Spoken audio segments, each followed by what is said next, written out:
Hi friends, in our time together today, I'm introducing the hornpipe, the Boys of Bluehill. It's a delight to play. We'll follow our normal pattern. I'll play through the tune standing so that you could see my hands playing at a slower pace with no ornamentation so that you can learn the core of the tune. We'll then think about any challenges you might experience. Then we'll think about ornamentation and expression. I'll then walk us through what we know of the history of the tune. I'll also provide at the top of the notes to this video a link to the page on my website from which you could download the music and tabs if you'd like to use those. I like to provide music for the tunes we learn. And remember, a hornpipe you'll often see written very straight. For example, the Boys of Bluehill, the way you're often going to see it transcribed is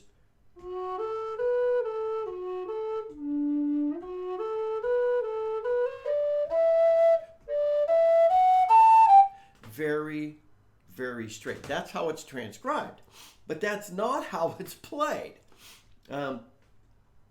It's going to look like a dotted eighth note followed by a 16th note if you think that way. So you're going to play it more like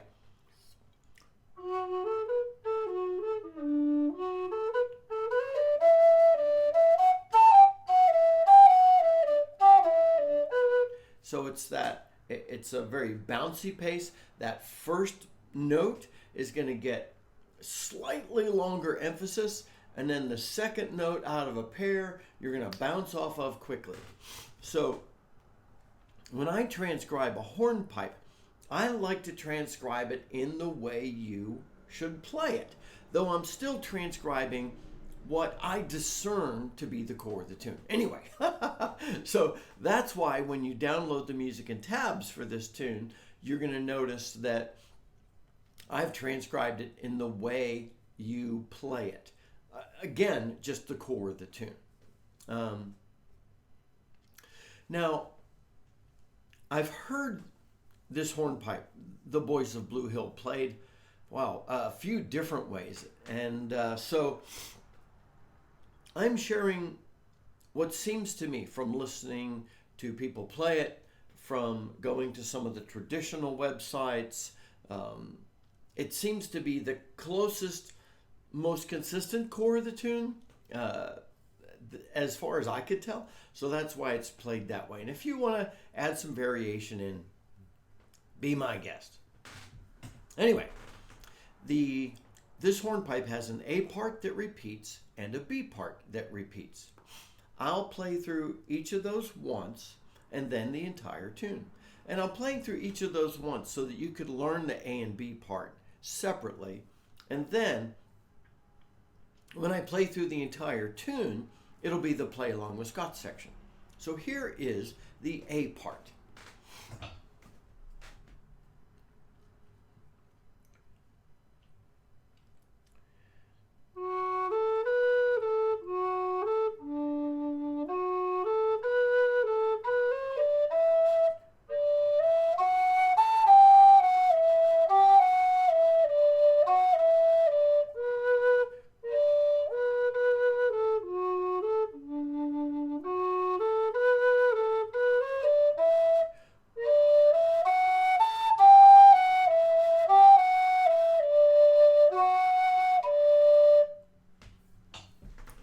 That's the A part.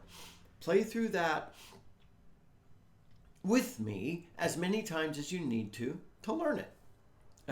Here's the B part.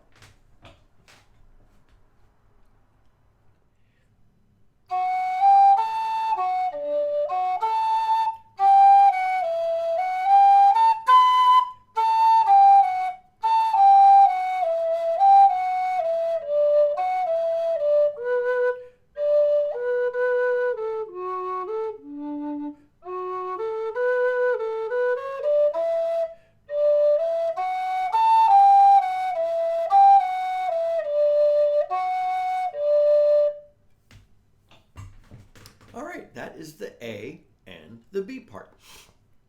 I'll now play through the entire tune in the Play Along with Scott section so that you can play along with me and do that a few times. And I'll include the repeats at a slightly faster speed.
Alrighty.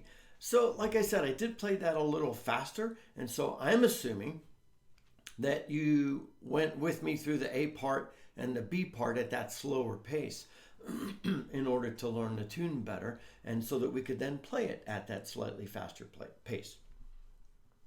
Thinking through any challenges, it's going to be learning the pace, the rhythm, and then working on the speed. Remember, play it at the pace you can, then increase your speed a little, play it well at the pace you can, and increase your speed a bit more. You do have to play up to the second octave B. You know, there are some folks that say, don't worry about those higher notes on your whistle, you don't play them much. You've got to play this. So you may need to work on that some. Otherwise, not really a lot of challenges. Thinking through ornamentation and expression as a hornpipe,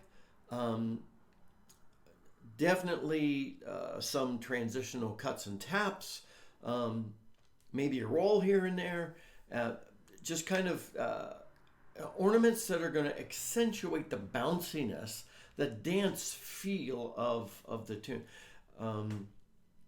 I know I try not to be too prescriptive on ornamentation. I want you to listen to me when I experiment with this tune later, and I also want you to listen to other people and then see what you're feeling with it. But definitely needs some rising, falling, transitional ornamentation there.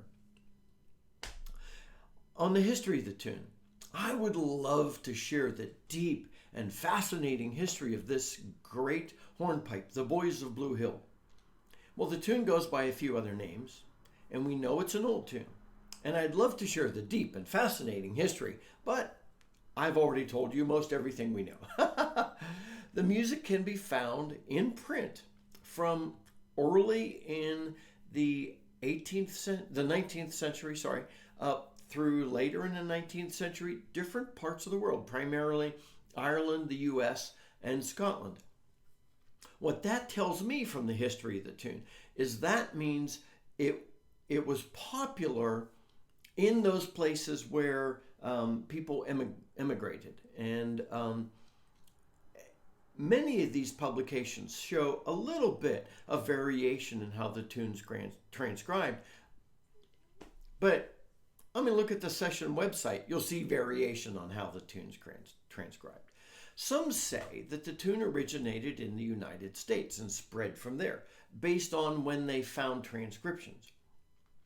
Others say that it originated in Scotland, and others say that it originated in Ireland, and then when people were leaving Ireland, that it went with it and was so fun to play and so popular that it became very popular quickly wherever it went and wherever those who were teaching it went. We don't really know anything about the history of the tune except that it's old, it's a lot of fun, and wherever it goes, people love it. My friends, I hope you enjoy playing the Boys of Bluehill on both your low Ds and your high Ds. Until next time, this is Scott Shade. Happy whistling, my friends.